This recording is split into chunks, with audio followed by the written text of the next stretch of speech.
Landing on the moon is hard.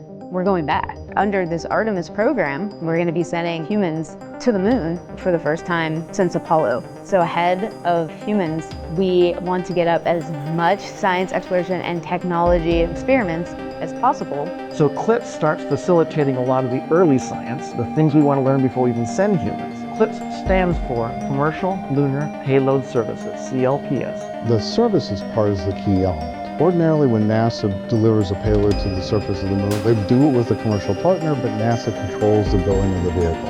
Now, we're buying the service of delivery of our lunar payloads to the surface of the moon. It is a delivery service, akin to a delivery service that you have here on Earth. NASA will provide payloads to a commercial company.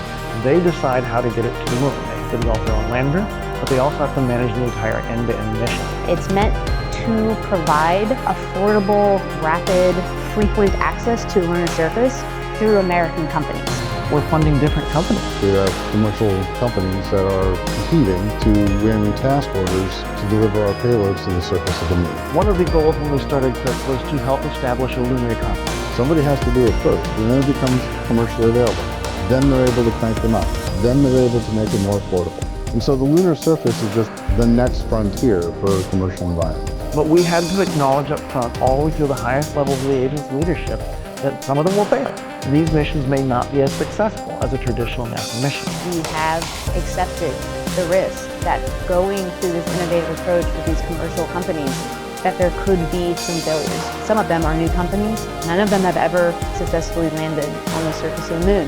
So they're going to learn lessons. We need to give our vendors the opportunity to learn.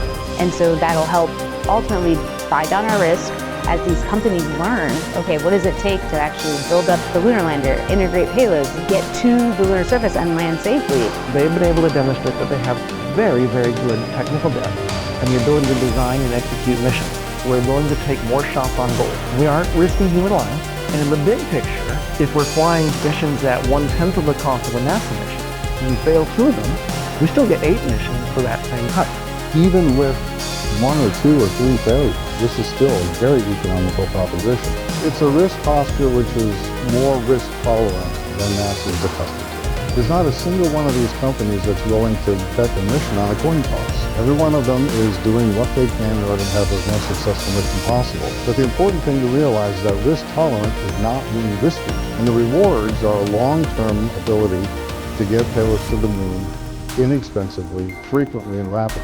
We want science, so we can then put more of our resources on even more science, exploration, and technology payloads and get more return on investment when we get to the moon. CLPS provides tremendous benefit across the scientific and economic communities. So there's a lot we'd like to learn about the moon to help human habitation and prepare us for missions to Mars and beyond. So the moon is the first step.